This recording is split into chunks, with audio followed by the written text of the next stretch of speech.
Hey everybody, so I want to make a quick update video on the Carnevil Fetish build that I've been running on stream quite a bit. I've made a couple videos on it. The build's a lot of fun. What I was running before was Acid Rain or Slow Burn Acid Cloud runes, mainly for clearing white mobs and just the trash in general really quickly. So we were running that before. Now what I've been running here lately is Plague Bats instead.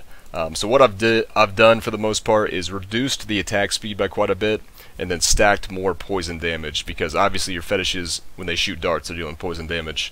Now, attack speed in this build is obviously very good, because Carnevil, your fetishes are going to shoot darts every time that you do, so your character's attack speed is important. More attacks, more damage, but what we've done here is we've lowered the attack speed a little bit and then stacked more damage to poison, so that the fetishes, they're not attacking as much, but they're hitting much harder. So I think it's pretty comparable. Obviously the more attack speed the better though, but I think the majority of players trying to run something similar probably aren't going to have 2.5 or 2.7, 2.8 attacks per second. They're probably going to be much lower than that, and currently we're at 2.13 attacks per second, I believe. Which is still very adequate with how much extra damage we're getting to our poison. So I'll show that off real quick. We got 20% here on the amulet, 15% here on the Demon's Revenge, and then also 15% fetish army damage here on the shoulders. Now just to clarify, I've had this asked a couple times in stream.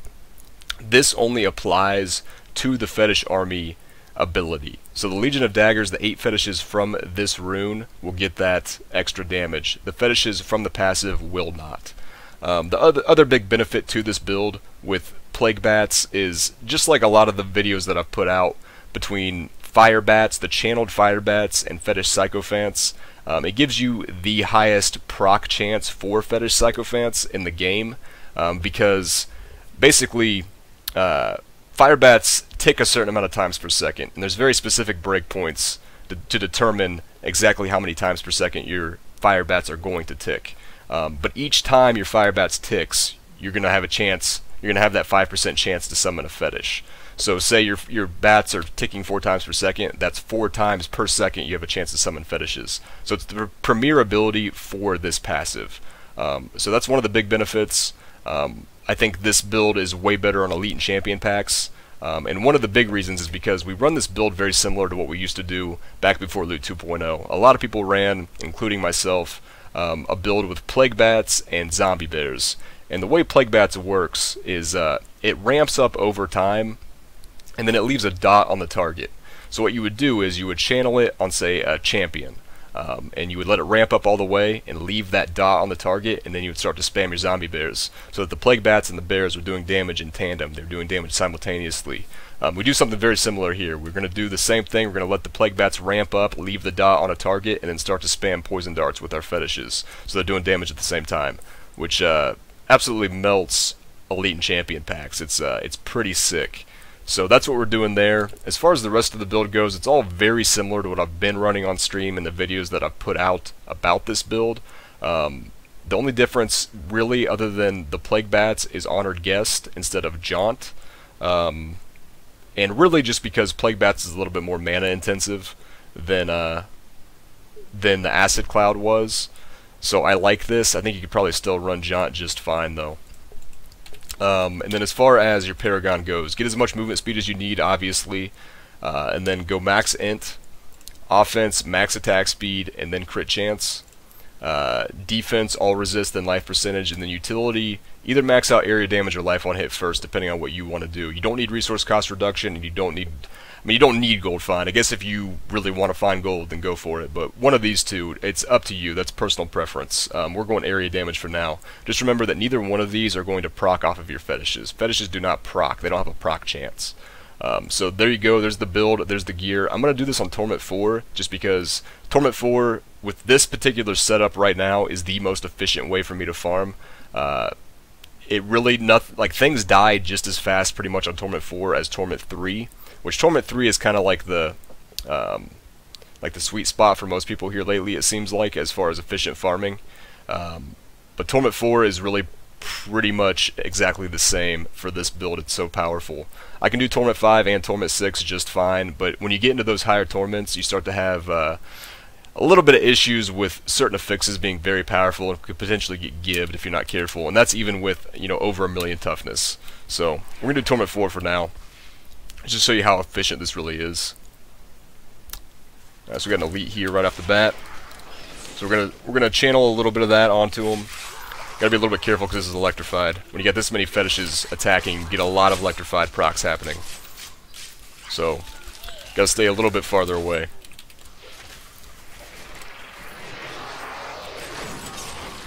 So I mean, we had to move around a little bit, so that took maybe like 10 seconds. You know, those guys, if we didn't have to move at all right there, would have been dead in like 4 seconds probably. I mean, pretty disgusting damage.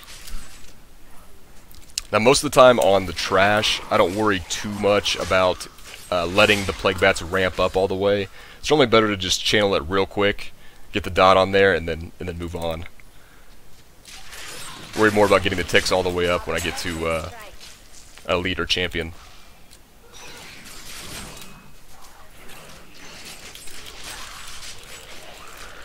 So as you can see, the trash really still dies extremely fast. I still think the AoE from Acid Cloud is a little bit better, but not by much. There's normally 2 to 3 elite and champions in this particular zone. We'll go to Core of Ariad after this. I don't want to pick up any shrines. Just want to show this with no shrines.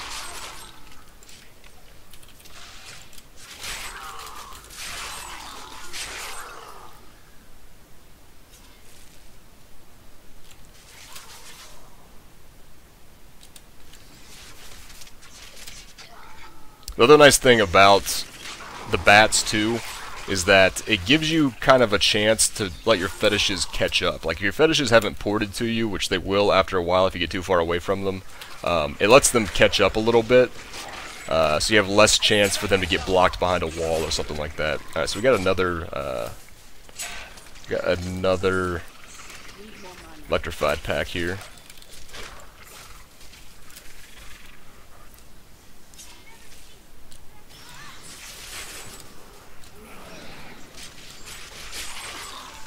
Honestly, electrified's probably the scariest thing you'll come across with a build like this. Just because electrified procs like crazy when you've got a bunch of little fetishes attacking something. So let's go to core real quick. We've got another couple elite packs to fight there. And like right now, we've got about 10 fetishes out, I believe. 1, 2, 3, yeah, something like that. 10 or 11. Show you how fast a goblin dies. This is kind of disgusting. I mean, it's like 4 seconds, if that. Now, you still get the bug sometimes where if the fetishes go into melee, they'll just stay in melee and continue to attack in melee, which before wasn't as big of an issue. It's a little bit more of a problem now because I'm stacking poison damage. Because obviously when they're in melee, they're dealing physical damage.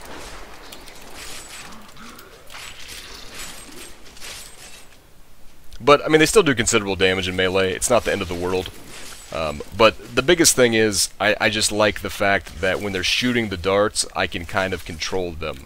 You know, when they're not listening to me, which is pretty much what's happening when it bugs like that, you know, I can't control where they're shooting. So they can be attacking pretty much anything. There could be, you know, an elite pack we're fighting, and they're off attacking a trash mob somewhere. So, I mean, you saw that pack. That pack died almost instantly, really. I mean, absolutely, with this build, have the damage to do Torment 6, no doubt about it. And, I mean, it's doable. It's totally fine. You're just going to die, you know. Like, that's going to happen in Torment 6. It's just kind of how it is. No matter what build you play, somewhere along the line you're going to be dying, unless you're running Lifesteal, which I am not.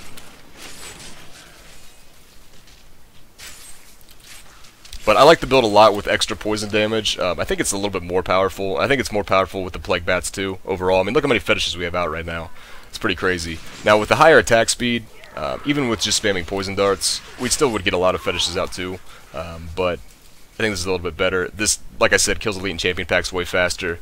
Now, at the end of the video here, I just want to go over one thing real quick. So, the debate between this build, something similar to this, and Mask of Jiram and Tasker and Theo's different pet build. That build is probably a little bit stronger overall. Your fetishes are insane at that point. They're attacking 50% faster, dealing 100% more damage. Absolutely disgusting. But like I said, you have the issue where you can't control them. They're going to go attack whatever they want to attack. You know, it's just you're at the mercy of the AI at that point.